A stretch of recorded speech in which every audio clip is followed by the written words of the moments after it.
Hi there, welcome to I'll Knit If I Want To. I'm Andrea Mowry of Drea Renee Knits, and this is a little weekly podcast where I do my best to answer some of your questions. This week I'm wearing my tessellated vest. It is a beautiful sunny day out there. The weather's been a little up and down.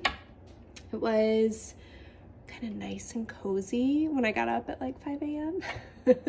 and sat on my porch with some coffee and a new design, which I have to say, great way to start the day. It was so good. And then all of a sudden the skies turned so dark and we just had like this, all the rain, but it only lasted a few minutes. And now it's pretty lovely out there again. So this just feels right. T-shirt, but a little cozy because you don't know what's going to happen with the weather. So that's what I'm wearing today. This is a knit up in Moonspun, which is a collaboration yarn between Moondrake and Spin Cycle Yarns. And then Moondrake's brushed cashmere, which if you have not experienced it, definitely a treat yourself yarn. But wow, it's unlike anything else I've knit. It is fluffy, kind of like, I would say more similar to a Surrey alpaca than a mohair, but softer, like fuzzier. And this has a merino core. So most fuzzy yarns have a silk core. And I gotta say, I am down with the merino core. I wish more of these yarns had this wool core because there's no shine, which I kind of like. I like a matte finish to my yarns. And it was just a delight to knit with. Really, really delightful. And then it is paired with Dyed in the Wool. And that colorway is Ghost Ranch, which is one that I got to have a little hand in, sending some inspo photos for that one. So that's really fun. All right. I am getting over a cold. I'll tell you what, everyone else in my family gets it for like 1 to 2 days, and I get it for like 3 weeks. I'm so over it. I'm so over it. But I'm here, I'm chugging along, and I'm gonna get through it. So let's answer some knitting questions. Question number 1. The last few top-down sweaters I have finished fit great in the bust and yoke, but are too large in the body. Could you describe how I might go about knitting one size in the yoke and a smaller size after I split for the sleeves? So yeah, there's actually quite a few options here. The very first thing that comes to mind for me is you have said that the fit is great in the bust and yoke, but I wonder if you shouldn't still play with going down a size. So we sometimes underestimate how 0 or even a little negative ease can be great for a fit when you don't want the body to be oversized, because depending on your body shape, right? All of us have different points in our torso that are going to be the largest part of our part of our body. So for some of us, it's going to be our chest. For others, it's going to be the belly. It can vary. Sounds like for you, if it's fitting you in the chest, in the yoke, but not in your abdomen, then your chest is larger than your abdomen.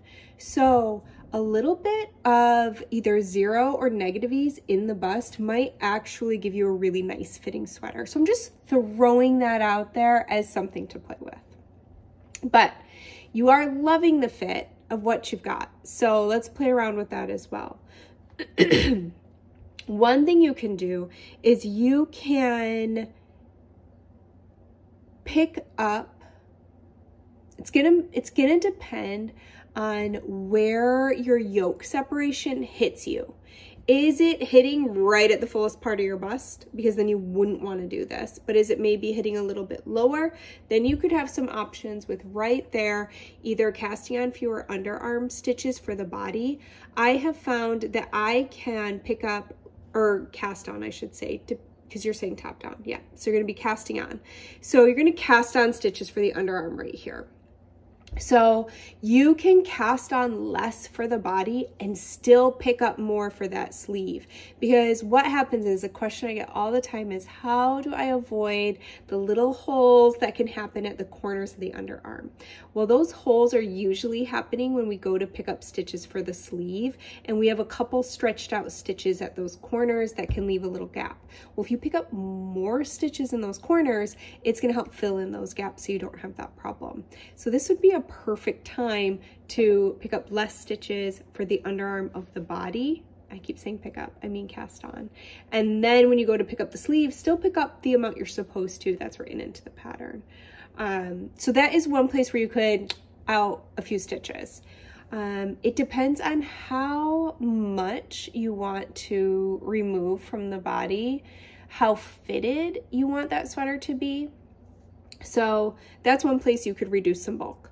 Another thing you can do is you can find your natural waist, the smallest part of your waist, and you can decrease into that, like above here. So you would decrease down to hit to that natural waist. Now, depending on your body shape, I sometimes am more straight up and down. I don't have like the, if you're somebody who does have the, and you've got more of that like hourglass shape, what a lot of people like to do is they will decrease into the small of their waist, and then they're going to increase back out, and that's going to follow the silhouette of your body. Because that has never worked for my body shape, it ends up doing weird things to my silhouette when I attempt to do waist shaping. So why you will see, I think I have one pattern that has waist shaping, and I realized very quickly it did not suit me nor my style. So I don't do waist shaping. Other people love it and would never go without it. So it's totally for you and your style. So that is something you can do, is decrease into the small of your waist and then increase back out. There are loads of books out there that go into this. You can find blog posts. I'm sure there are YouTube videos. I have recommended in the past Amy Herzog's books. She talks all about waist shaping, different places you can put it. You can do that waist shaping here at the sides, but you can also do it in the front and in the back. So you can play with where you put that shaping. I will not pretend to know a ton about it since I don't utilize that method. I will write Amy Herzog's name in here just in case you want to check out any of their books. So that would be a great way to do it. If you don't mind the shape of the sweater, but it's more about the hem that's feeling too big, because sometimes that's all it is sometimes people don't want that flare out at the hem at the bottom of their sweater. And so you can go classic sweater style. So back, if you look at a lot of earlier sweater patterns, I'm talking from like the 70s and 80s, maybe the 90s, you'll see a lot of patterns will actually have about 20% less stitches in the hem of the sweater than in the body. And that is for that kind of classic silhouette where you get that little tucked in waist, that tucked in ribbing for the bottom of the sweater. So that you wouldn't need to do anything until you get down to right before you're going to do your ribbing for your hem. And just go ahead, let's say you have, I'm not even going to do it. You're just going to figure out how many stitches you have on your needle and figure out 20% of those stitches and decrease that as evenly as you can around. Do one round of just all those decreases and then go straight into your ribbing. And that's going to tuck in that waist a little bit for you. So that is an option as well. And you can play with that percentage. It doesn't have to be 20%. That's a kind of a standard number, but you could do a little less. I don't know if I would do much more unless you've really like a nipped in waist. So that is, it's up to you and your style. So I hope one of those ideas works for you. All right, question number 2.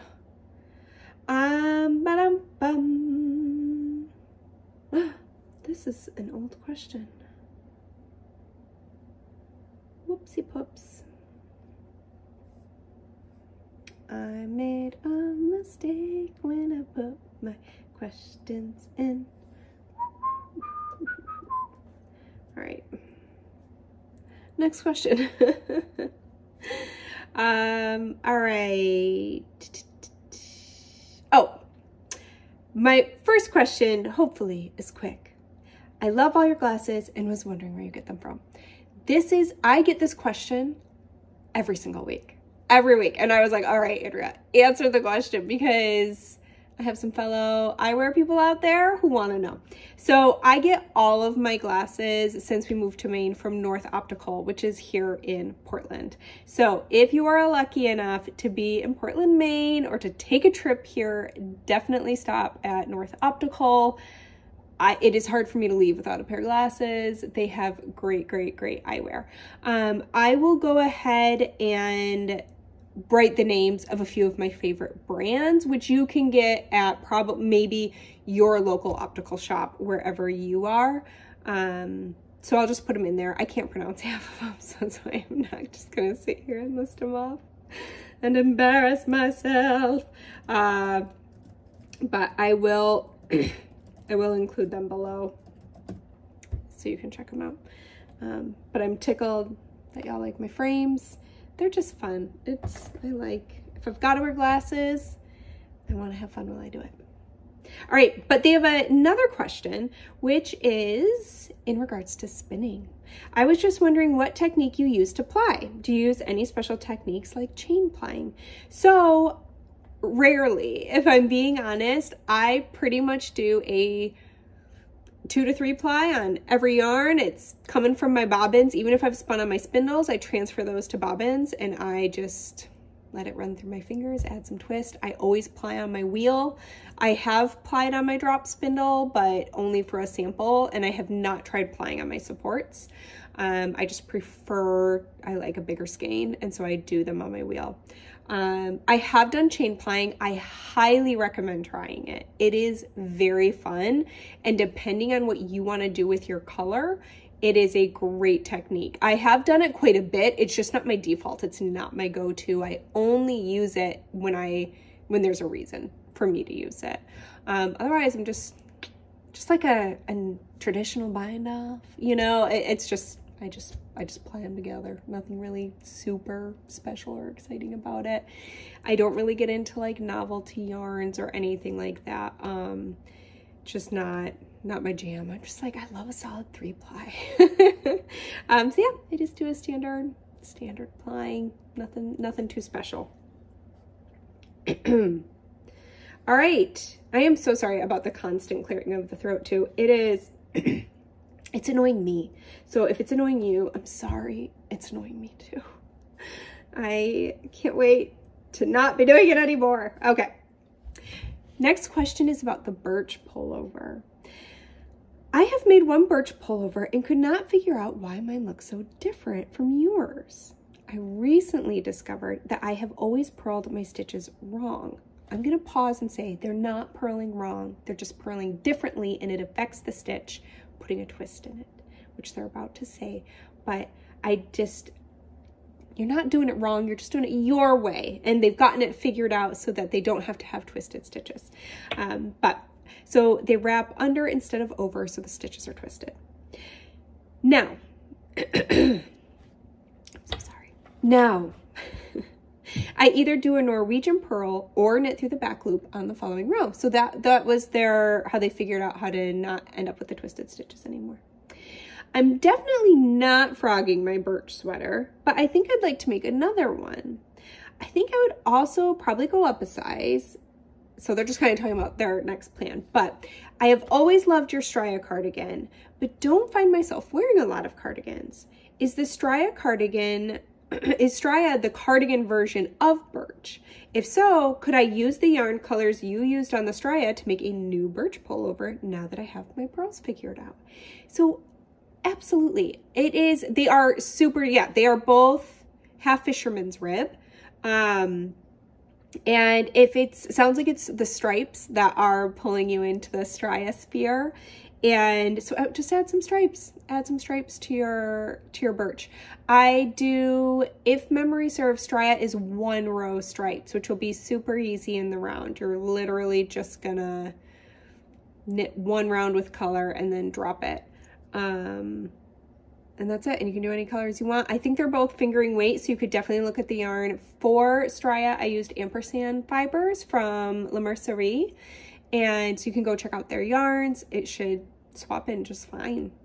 But yeah, they even used to sell some, I think they did some minis for the stripes because you only need a little bit. You could also use stash yarn to do your stripes. But absolutely, just decide how many rows you want to place them apart and go for it. Makes me want one. A little striped birch would be so cute. I love my birch, which is beige, like ribbed sweater. I'll tell you what, those classic sweaters, you wear the crap out of them. I wear my birch so much. So, okay, last question. I'm struggling with the best way to catch long floats in colorwork knitting. I tried different methods, but I'm not satisfied with the front side. I guess my float tension is not even. What is your preferred method for catching floats? So I had some issues with this too. I found that when I would try to catch floats, you could always see it through the front. Like I could see that color that I'm trying to catch kind of poking through. So I am going to go ahead and link my favorite tutorial for catching floats. It's actually one of Brooklyn Tweed's tutorials. And I just did 2 colorwork patterns that you do have some monster floats in there. I shouldn't say monsters. That makes it sound like, whoa, they're not that bad. And once I learned this method, it made it a breeze.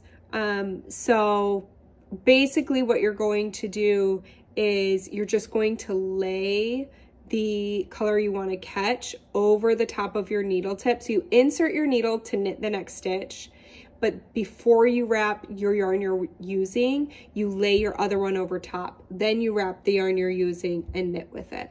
It is going to make so much more sense when you watch the tutorial.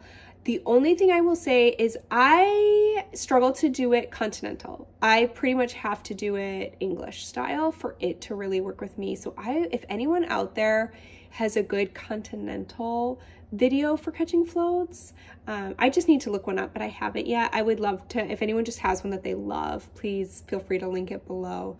But this one I have been using, I used it for my entire sweater and 2 cowls I knit, and I really, really loved how it looked. It became really easy and intuitive, and my color work looks beautiful. I can't wait to show it to you actually in August. It's when I get to, oh, and in July. I've got a couple color work things coming out. So yeah, actually in like just over a week. That's exciting. Okay. All right. Well, I obviously messed up and didn't get 5 questions this week. So we're going with 4. I wonder if I can, this is when I wish this was live and I could be like, somebody ask one more question. Let's get one more question in here. I actually have my spreadsheet right here. Let's see if I can get it to load.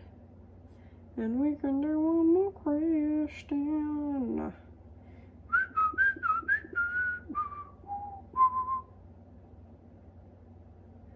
I think I've answered this one.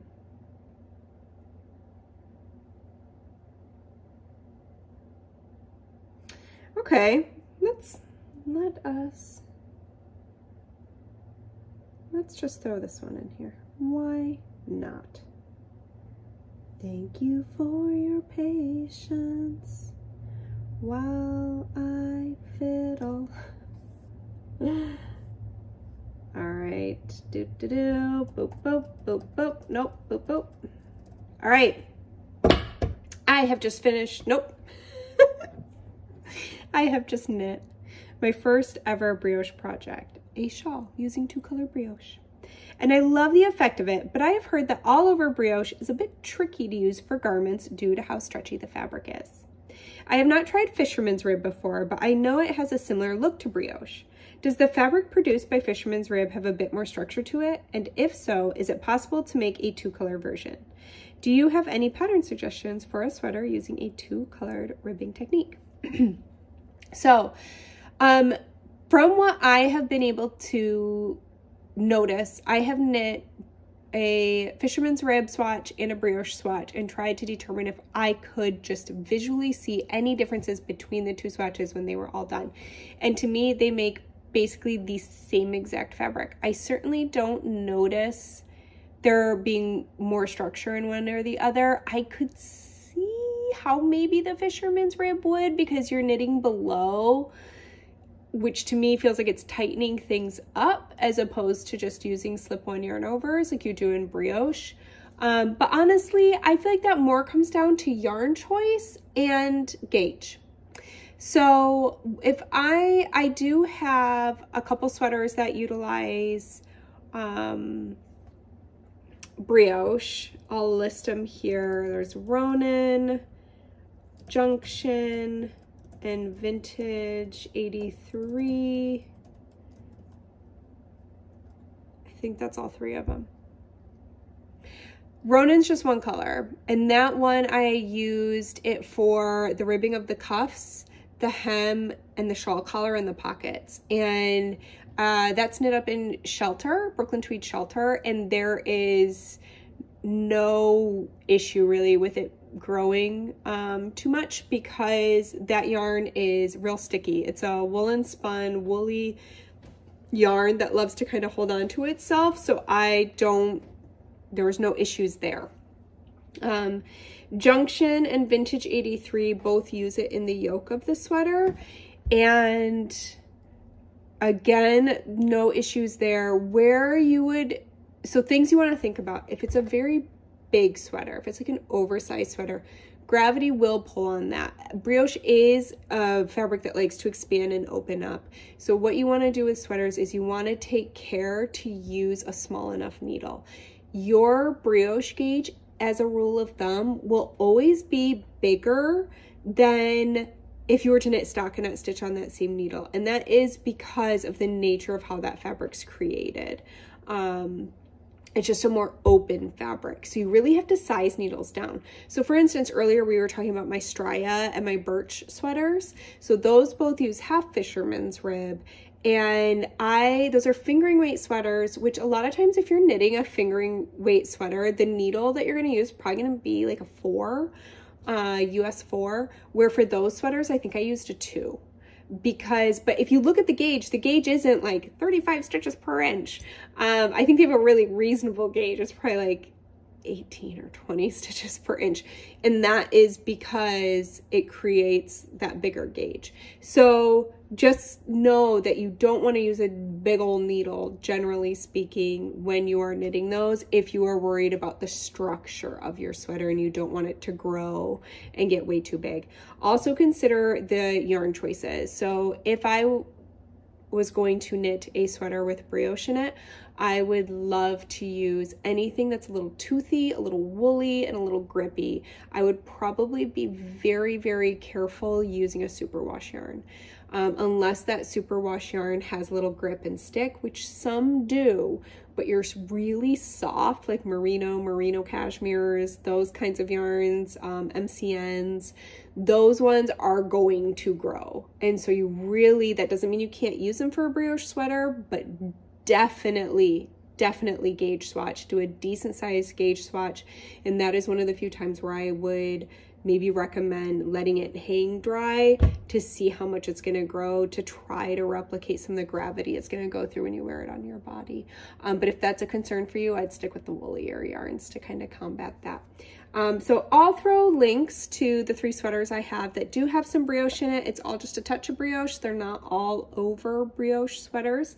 But if brioche is not your thing and you want to do a whole brioche sweater, I am also going to link my sister-in-law, Leslie, and she is Knit Graffiti, and she is all about the brioche and has some really, really fabulous, graffiti is one of those words I cannot remember how to spell every time I go to spell it. Is it 2 F's or is it 2 T's? I never know. Anyways, her brioche work is super beautiful, and she's got some really, really gorgeous sweaters.